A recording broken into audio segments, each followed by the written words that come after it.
그림을 그리다가 잘못 그리면 지워버리고 다시 그릴 수 있습니다. 길을 가다가 잘못 갔으면 방향을 바꿔서 돌이킬 수 있습니다. 그러나 인생이라고 하는 것은 한 번 지나가면 지울 수도 없고 돌이킬 수도 없는 일방통행과 같습니다. 한 번 주어진 인생을 후회하지 않기 위해서는 최선을 다해서 살아야 합니다. 그러기 위해서는 이 삶의 몇 가지의 원칙을 정해야 합니다. 무엇보다 하나는 오늘 할 일을 내일로 미루지 말아야 합니다. 내일은 내 날이 아닙니다. 사는 날인지 죽는 날인지, 좋은 날인지 슬픈 날인지 하나님만 아시는 하나님의 날입니다. 여러분, 내일에 속아서는 안 됩니다. 오늘이 중요합니다. 하나님은 과거를 묻지 않습니다. 내일에 대한 책임도 묻지 않습니다. 오늘 어떻게 살고 있느냐가 중요합니다. 오늘 실천하고 오늘 최선을 다하고 오늘 바로 살아야 합니다. 여러분, 과거에 너무 집착하는 것도 어리석은 일입니다. 과거는 돌아오지 않는 추억에 불과한 거예요. 과거 이야기 좋아하는 사람치고 현실이 무너져 있고 부실합니다. 과거 이야기를 막 좋아서 이야기한 사람들, 아니 요즘 뭐 하시죠? 놀고 있어요. 오늘 항상 기회는 지금이에요. 지금 예수님을 믿을 수 있는 기회, 기도할 수 있는 기회, 지금 실천하지 않으면 내일도 할 수가 없습니다. 여러분, 봉사도 지금 해야 합니다. 헌신도 지금 해야 합니다. 전도할 수 있는 기회도 지금입니다. 결단도 지금 해야 되는 거예요. 또 하나는 목적이 분명한 인생을 살아야 돼요. 사람이 무엇이 되기 전에 무엇이 되겠다고 하는 인생의 설계도가 있고 목적이 있어야 되는 거예요. 기도를 해도 분명한 목적을 가지고 기도를 해야 되는 겁니다. 야복강에서 환도뼈가 부러지도록 기도하던 야구비를 보십시오. 여름 병들어 죽게 되었을 때에 히스기야가 하나님께 통곡을 하면서 기도하는 기도를 보십시오. 한나가 아이를 얻기 위해서 눈물로 기도하는 그 기도를 보세요. 목적이 분명한 기도입니다. 거기에는 하나님의 반드시 응답이 있었습니다. 저는 목회의 목표와 방향을 세 가지로 요즘 기도를 합니다. 하나는 온전한 성전 예배 회복입니다. 예배는 생명입니다. 신앙의 본질이 뭐냐? 예배예요. 예배를 통해서 하나님과의 만남의 시간이 되는 거예요.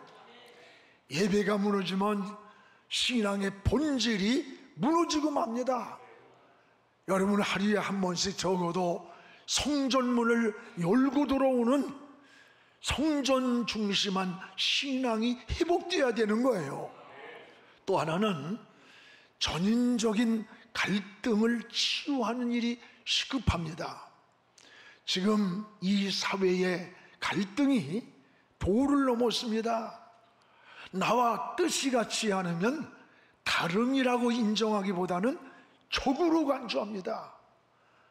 여러분, 이런 갈등을 갖고 어떻게 통일 시대를 바라보고 생각하고 기대하겠어요? 이게 사회만 그런 게 아니에요. 교회도 예외가 아닙니다.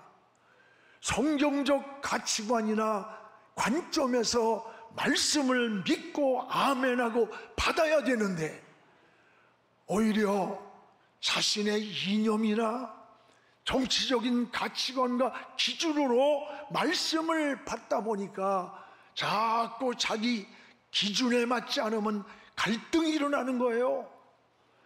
여러분, 오늘도 기도의 은혜를 받았는데 차별금지법이나 동성애 문제, 생명을 경시하는 낙태금지법 같은 이 성경적 기준까지도 목사들이 정치적, 이념적 해석을 해요. 굉장히 위험한 거예요. 쉬어 축제하는데 뭐 목사는 거기서 축제를 해. 그럼 동성애가 잘 되라고 복을 비는 거야. 이 썩어 빠진 이런 게 목사들이 되고 있어요. 이게 보통 문제가 아니야. 여러분, 또 하나는 다음 세대를 고민해야 됩니다. 다음 세대는 우리의 꿈나무요 희망입니다.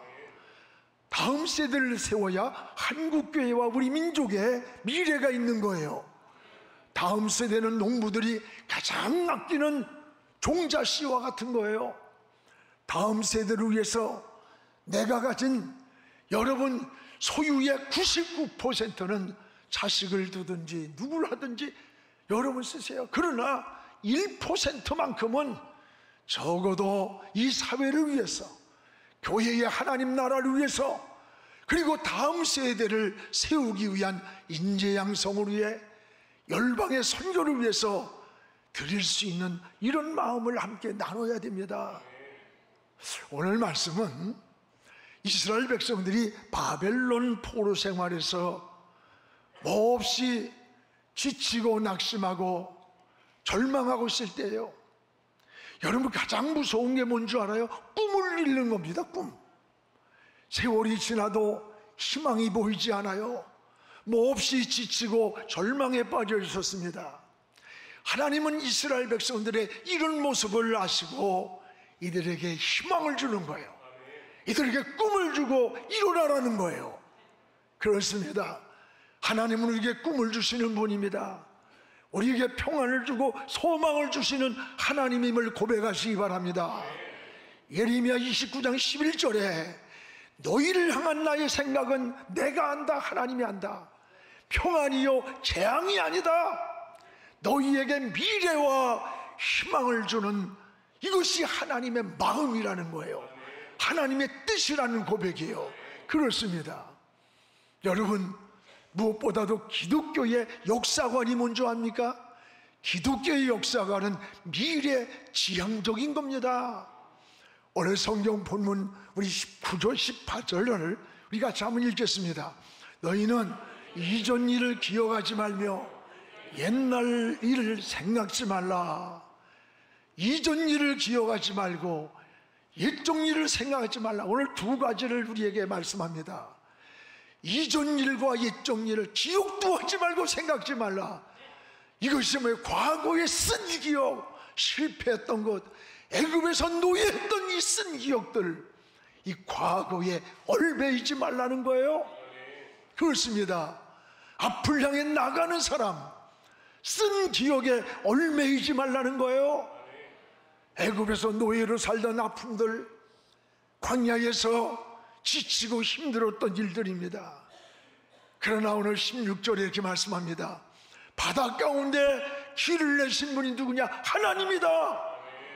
여기까지 인도하신 분이 누구냐? 하나님이다. 그러나 이스라엘 백성들은 지금 바벨론의 포로 생활을 하는 거예요. 장장 70년의 바벨론 포로 생활이야. 그 포로 생활에서 너무나 고통스러웠고 거기서 아픈 기억들이 얼마나 많았겠어요. 이런 쓴 기억들, 괴로운 일들, 그리고 실패했던 일들, 억울하고 분했던 과거의 쓴 기억들이 이들에게 자신감을 잃게 만들었고 절망에 빠뜨리게 만들었던 거예요. 하나님은 이걸 미리 아셨어요. 그래서 이스라엘 백성들을 향해서 내가 누군 줄 아느냐? 나는 전능자야. 내가 바다 가운데 길을 만드신 하나님이야. 너희에게 앞으로 큰 일을 이루실 하나님이라고 말씀하는 거예요. 그렇습니다. 그러기에 이 하나님을 바라보고 네 뒤돌아보지 말고 저 앞을 향해 이전 일을 기억하지 말아라. 옛적 일을 생각하지 말라는 거예요. 사랑하는 여러분, 오늘 이것이 수천년 전에 이스라엘 백성을 향한 말씀으로 끝납니까? 아닙니다. 오늘 이 시대에 저와 여러분을 향한 하나님의 음성으로 들려오기를 축복합니다. 하나님은 오늘도 여러분을 향해서 지난날에 쓴 과거나 상처가 있을 수 있어요. 괴로워하는 분이 있을 수 있어요. 하나님은 기억하지 말라고 말씀하십니다. 이 과거에 쓴 기억은 우리 인생을 전진하는데 장애물을 만드는 거예요. 자신감을 꺾어놓는 거예요. 과거에 쓴 기억은 전진하는데 장애물이 됩니다. 자꾸 뒤를 돌아보게 만듭니다. 그래서 사도 바울은 빌립보 3장 13절에 이게 황혼이 지는 노년에 말씀한 거예요. 야, 뒤의 것은 오직 뒤의 것은 난 잊어버린다. 여러분, 좋은 것을, 은혜를 잊어버리는 겁니까? 아니에요. 쓴 기억들, 상처들, 아픔들을 잊어버리고 나는 저 앞에 있는 표대 예수 그리스도, 내 사명을 향해서 그걸 잡으려고 달려간다는 거예요. 여러분, 쓴 기억은 빨리 잊어버리는 게 바로 은혜입니다. 믿음은 과거가 아니에요. 믿음은 미래를 바라보는 거예요. 히브리 11장 6절에도, 여러분 1절에도 믿음은 바라는 것들의 실상이라 했어요. 그런데 마귀는 자꾸만 여러분들이 유익되지 않는 과거를 쓴 기억들을 자꾸 생각나게 만들어서 자신감을 꺾어놓고 용기를 꺾어놓고 절망에 빠뜨리고, 그래서 과거에 자꾸 얽매이게 만드는 거예요. 이거 마귀가 하는 짓이에요. 마귀에게 속지 않기를 바랍니다. 하나님은 용서해준 우리의 과거를 다시 묻지 않습니다. 과거에 어떤 여러분 실패한 것, 실수한 것, 허물이 있을지라도 진실이 하나님 앞에 용서를 구해야 했다면 그 시간부터 하나님은 기억도 안 하시는 거예요. 과거에 얽매이지 말라는 거예요. 오늘 하나님 말씀합니다. 이제부터 과거에 얽매이지 말고 과거에, 현재와 그리고 미래를 향해 전진하라는 거예요. 오늘 이런 신앙으로 다름질하는 믿음의 사람 되기를 주님의 이름으로 축복을 합니다. 오늘 하나님은 우리에게 꿈을 지시하시는 거예요. 여러분, 하나님은 미래를 향한 꿈을 약속합니다. 오늘 19절에 항상 성경을 자세히 보세요. 같이 한번 읽겠습니다. 19절을 보라, 내가 새 일을 행하리니 이제 나타날 것이라 너희가 그것을 알지 못하겠느냐. 반드시 내가 광야에 길을, 사막에 강을 내리라. 보라, 내가 새 일을 행하리라. 사막에 길을 내고 저 광야에 샘물을 나게 하리라. 여러분, 믿음은 항상 꿈을 품는 거예요. 하나님은 미래를 향한 꿈을 약속하고 계시는 겁니다. 유종란과 무종란의 차이가 뭐예요? 유종란은 품으면 병아리가 나와, 무종란은 품고 나면 썩어버리는 거예요. 생명이 있느냐 없느냐. 우리가 가진 꿈은 희망이고 생명인 거예요. 여러분은 생명을 가지고 살아야 되는 거예요. 새 일을 행하리라는 말씀은 이스라엘 백성들에게 주는 희망의 메시지가 되는 것입니다. 여러분, 광야의 길을 만든다, 사막에서 강물이 내게 내어서 마시게 할 것이라. 그렇습니다. 그러나 하나님은 전능하신 분입니다. 하나님이 주시는 희망의 끈을 놓치지 않기를 축복합니다. 의사가 끝났다고 해도 하나님이 살려주면 사는 거예요. 여러분이 환경에서는 다 길이 막혔어도 하나님이 열어주면 되는 거예요. 사람을 붙여주고 때를 붙여주고 물질을 붙여주고 그럼 사는 거예요. 일어나는 거예요. 우리는 동굴이 아니에요. 터널을 지나는 거야. 동굴은 들어갈수록 끝이지만 터널은 들어가면 새로운 세계가 열리는 겁니다. 그러나 믿음 속에는 항상 여러분 어떤 환경에서도 항상 꿈이 있습니다. 소망이 있습니다. 믿음은 긍정입니다. 믿음은 소망입니다. 여러분, 전에 방송에 소개되었던 닉 부이치치에 대해서 잘 알고 있습니다. 그는 목사의 아들로 태어났습니다. 태어나면서부터 양쪽에 팔도 없고 꼭 닭날개 같은 고기에 다리가 요만한 게 있는 거예요. 몸통밖에 없는 닉부이 지체는 어렸을 때 몰랐는데 한 8살쯤 되었는데 자기의 삶이 소망이 없다는 것을 깨달았어요. 어린 나이에 그는 희망을 잃고 자살을 하려고 그는 칼로 자해도 하고 부모를 가서 물어뜯기도 하고 그리고 물통에 쳐박고 죽으려고 하는 거예요. 그때마다 그 아버지는 하나님이 너를 이 땅에 보낼 때는 하나님의 섭리가 있어. 수십억의 인구 가운데 너와 같은 사람은 없는 거야. 너만이 주신 하나님의 은혜가 있고 너만이 주신 소중한 비교할 수 없는 존재야. 위로와 믿음을 심어줬습니다. 그때 바로 하나님께서 주시는 감동이 왔습니다. 어느 순간에 지금이 끝이 아니다. 닉부이 지치, 내가 너와 함께한다. 내가 너의 손을 붙잡을 것이다. 이 하나님의 감동이 들려왔어요. 그는 용기를 얻었습니다. 힘을 얻었습니다. 그때 몸통밖에 없는 이 어린 닉부이 지치는 하나님, 일어나게 힘을 나에게 주세요. 일어나게 내게 힘을 달라고 울부짖으며 그는 수백 번 몸을 굴려가면서 또 넘어지고 또 넘어지면서 하나님을 믿고 일어서는 연습을, 훈련을 했던 거예요. 그는 공부도 여러분 잘 마쳤어요. 공도 잘 쳐요. 드럼도 잘 쳐요. 수영도 잘해요. 몸통을 가지고 그는 복수전공으로 대학을 졸업하고 회계학을 전공했어요. 그는 학생들에게 강연을 할 때에 내가 넘어지면, 몸통밖에 없는 내가 넘어지면 어떻게 일어날 수 있습니까? 손도 발도 아무것도 없는데 학생들은 그저 재미있다고 하고 웃고 있는 거예요. 그런 그 학생들 앞에서 나는 200번이라도 일어서려고 시도를 합니다. 그리고 거기서 넘어지고 또 일어나고 또 일어나는 모습을 함께 나눴어요. 그리고 이런 말을 합니다. 여러분, 젊은 여러분, 나보다 낫지 않습니까? 일어서십시오. 여러분은 손도 있고 발도 있고 다 있는데 왜 주저앉아 절망하고 낙심하고 있습니까? 일어서십시오. 절망에 포기하던 젊은이들이 이 닉부이 지치를 보고 용기를 얻고 희망을 가지고 다시 일어나기 시작했습니다. 여러분, 닉부이 지치는 지금도 불행이 아니라 하나님이 나를 이 땅에 보내신 행복한 사람이라고 고백을 합니다. 건강한 여러분은 지금 어떻습니까?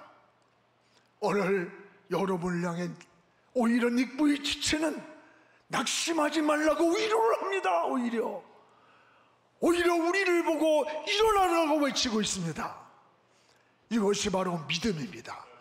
이것이 하나님의 사람의 삶인 거예요. 내게 외적인 조건이나 환경 조건이 어떻든 하나님이 이 땅에 나를 보내실 때는 하나님의 뜻이 있고 섭리가 있는 거예요. 우리가 어떤 모양이라도 우리 이보다는 낫지 않습니까? 오늘 하나님은 낙심하고 절망하는 이스라엘 백성들을 향해 이렇게 말씀합니다. 보라, 내가 생일을 행한다. 꿈을 주시는 거예요.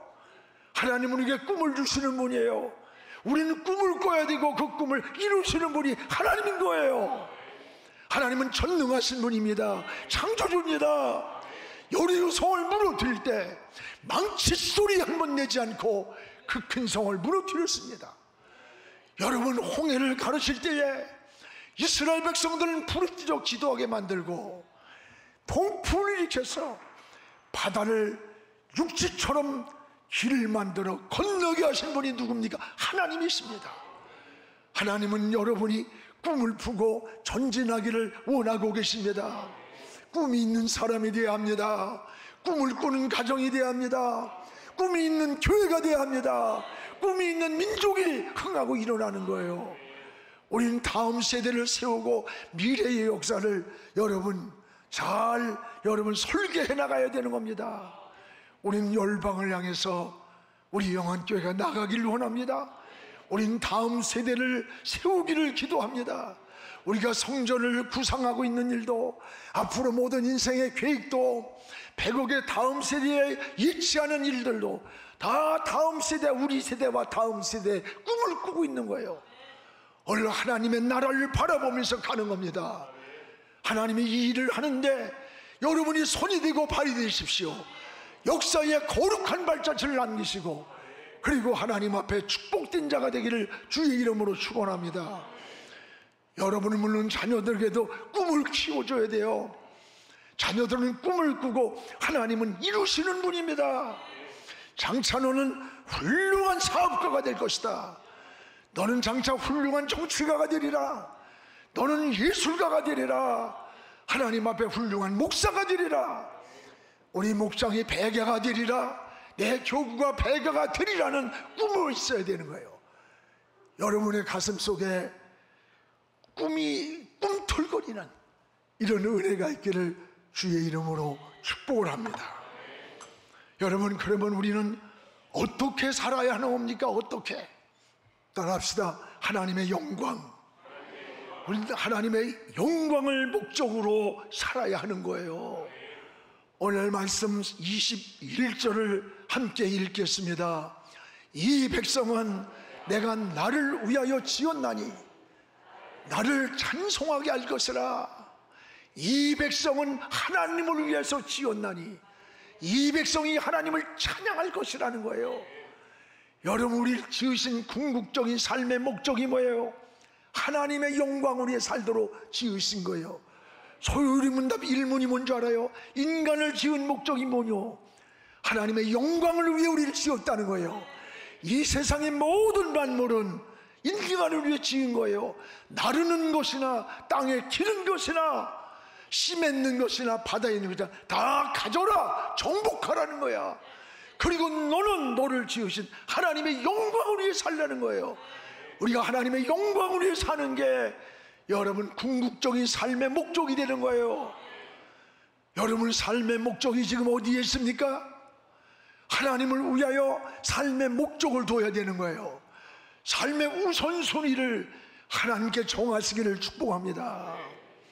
이것이 진정한 믿음이요 은혜가 된다는 것을 기억하시기를 바랍니다. 대체로 많은 인생의 문제들이 나와 너의 관계가 아니라 하나님과 나와의 관계라는 것을 알아야 돼요. 우리가 영적으로 깨닫고 보면 하나님과 나와의 관계가 뒤틀릴 때, 막힐 때 생기는 수직적인 문제라는 것을 꼭 기억하십시오.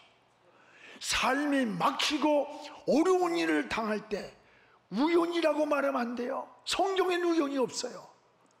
신앙의 눈을 뜨고 보면 하나님과의 관계가 막혀 있을 때, 하나님과의 관계가 뒤틀려 있을 때 다가오는 고난이요 시련이요 인생의 곤고함이라는 것을 경험하게 됩니다. 오늘 여러분 하나님과 영적으로 거리가지 못하면 가정생활도 신앙생활도 건강한 삶을 누리질 못합니다. 왜 불행한 삶인가 물으면 하나님과의 관계가 막혀있는 경우가 많습니다. 하나님과 나와의 관계가 총명하지 못하면, 맑지를 못하면 내 삶이 흐리고 인생이 어두워진다는 것을 알아야 돼요. 너와 나의 관계 이전에 하나님과 나의 관계가 회복되어야 문제의 답이 보이는 겁니다. 저는 지금도 잊지 못할 일이 있습니다. 제가 수십 년 전에 불교육자로 사역할 때입니다. 한 여자 청년이 약대를 공부해서 아주 신실한 신앙생활을 잘하고 있었어요. 그러다가 믿음이 좀 잘 생활하지 않는, 예수 믿겠다고 뭐 이래가지고 결혼을 했는데, 결혼을 하면서 부부가 맞벌이를 했습니다. 약대를 나온 이 여자 자매는 약국을 차려서 경영을 합니다. 그러는 동안에 신앙은 미끄러지기 시작해요. 돈을 봅니다. 집을 샀습니다. 갖고 싶은 자동차를 샀습니다. 소원이 하나하나 이루어졌습니다. 그런 동안 신앙은 잃어버렸고 교회는 멀어졌고 하나님을 떠났습니다. 우리가 늘 신방을 가서 기도해주면 귀찮다고 짜증을 막 내요. 좋은 집이 생겼고 좋은 차를 얻었고 그토록 얻고자 하는 것들을 소유했습니다. 그런데 이상해집니다. 자꾸 가정에 싸움이 생깁니다. 만족하기보다는 마음이 공허해지기 시작합니다. 지금까지 정신없이 달려온 인생의 목표가 이것이었던가? 무엇인지 모르고 방황을 하다가 남편이 외도를 하기 시작해요. 부부간의 갈등은 해결할 수 없을 정도의 깊어지기만 했습니다. 그는 어느 날 남편이 집을 나가 버렸어요. 이 여자는 분노와 그 배신감으로 자기가 경영하는 약국에서 자기 손으로 독약을 제조해서 두 아이들과 자신이 먹고 자살을 했어요. 이 연락을 받고 돌아온 남편이 죽은 아내와 두 자식을 놓고 통곡을 하면서 울면서 후회를 하는 거예요. 이 모습을 보면서 하나님과의 관계가 끊어지고 나니까 모든 행복과 모든 기대가 파괴되었습니다.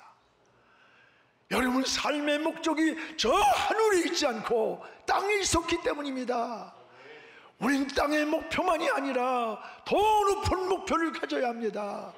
우리 그리스도인들은 영적인 목적이, 궁극적 목적이 하나님께 있어야 되는 거예요. 내가 무엇을 하든지 하나님 성공을 해도, 인생이 출세를 해도, 돈을 벌어도 하나님께 영광의 목적을 가져야 돼요. 여러분, 그게 믿음이에요. 그거 신앙이에요. 그런 사람들은 11조 몇 푼 가지고요 비실거리고 그러지 않아. 오늘 21절에 뭐라 그랬어요? 나를 지으신 하나님이 찬송을 받기를 원하신다. 오늘 이 백성은 나를 위해 지었다. 그렇다면 하나님의 영광을 위해 우리가 살아야 되는 거예요. 하나님을 위해서 삶의 우선순위를 정하는, 이것이 가장 바로 사는 비결임을 깨닫기 바랍니다. 사랑하는 성도 여러분, 하나님이 이루실 새 일을 바라보시기 바랍니다. 쓴 과거의 기억들을 털어버리시기를 축복합니다. 고난이 있을지라도 우린 동굴이 아니에요. 저 터널을 인내하고 지나면 새로운 새날이, 새해가, 새로운 세계가 열리는 겁니다.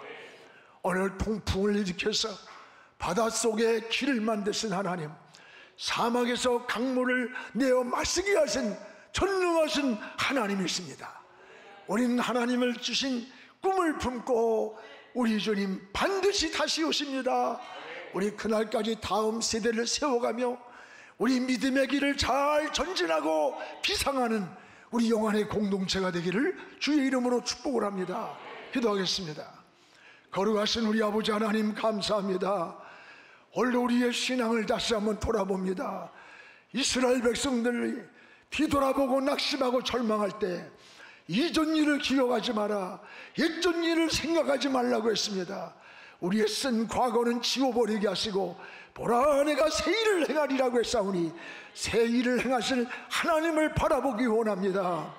하나님, 홍해를 가를 때에 하나님 아버지, 여기에 동풍을 일으켜 가르친 하나님, 여리고성을 무너뜨릴 때 망치 소리 하나 없이 무너뜨린 하나님의 능력을 바라보게 하시고 오늘도 믿음의 길을 잘 달려가게 하시며 우리의 궁극적인 삶의 목적이 하나님께 있음을 고백합니다. 하나님이 우리의 달인줄이 되게 하옵소서. 하나님이 내 인생의 머릿돌이 되게 하여 주옵소서. 그래서 삶의 방향이 어디에 있든지 하나님께로 향하여 나가게 하여 주시옵소서. 믿음의 사람으로 주님 앞에 서는 날까지 우리 모두가 소개하여 주시옵소서. 예수님의 이름으로 기도하옵나이다. 아멘.